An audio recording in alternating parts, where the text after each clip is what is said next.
Section 2.2, number 38.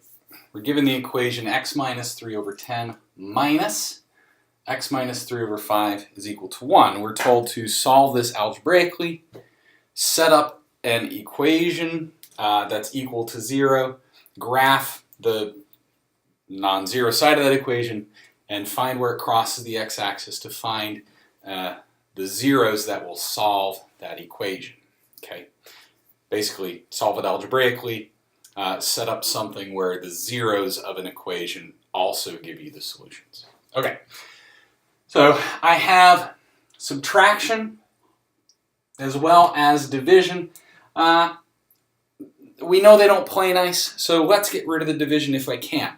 There's a 10 on the bottom here and a 5 on the bottom here. So I could go through and multiply both 10 and 5. But what I see is that 10 is 2 times 5. So if I go through and multiply everything by 10, it should cancel out the 10 here and the 5 here, although I'll have an extra 2 there. And I'll have an extra 10 popping out of this side. Okay? So, all right, if I multiply everything by 10, I really haven't changed anything. I'm just scaling everything up. As long as I'm scaling everything up by 10, we're in good shape. Okay? Now, 10 divided by 10 is going to cancel out. But this 10 is 5 times 2. Okay? Multiplication and the bottom of the fraction play nice, so I can cancel out this 5 with that 5, leaving this 2 that is going to multiply in. Well, 1 times 10 is just 10. So what are we left with? We're left with x minus 3 from this piece minus this 2 times x minus 3 from that piece, and then 1 times 10 is just 10. Okay? Right, now, again, I have these parentheses. If I distribute my 2, I can get my x's all out in the open. Okay? So I'm not going to do anything with this. Minus 2 times x is negative 2x. Minus 2 times negative 3. Negative times a negative is a positive. 2 times 3 is 6. And that's going to equal 10. Okay? All right.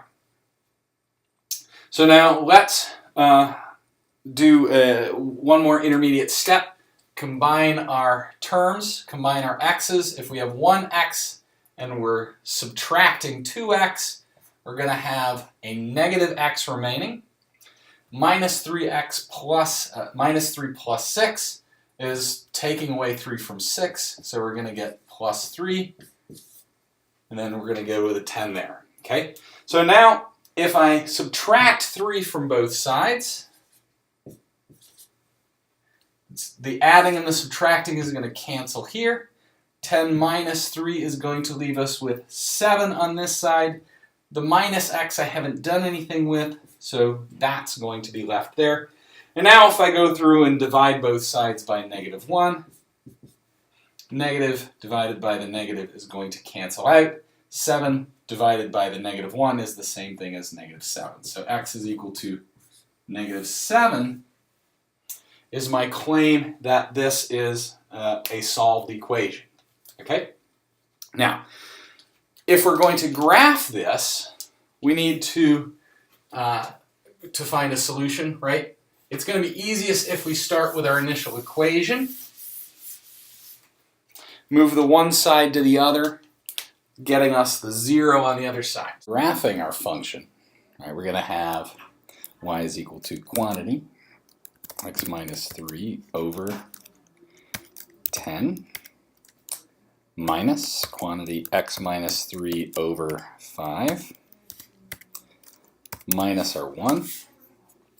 And we are, well, there aren't any 0 crossings on the map, so let's move our axis over. Let's go minus 10 up to 0. And it looks like this thing is going to cross at negative 7, and if we do the trace, look at that.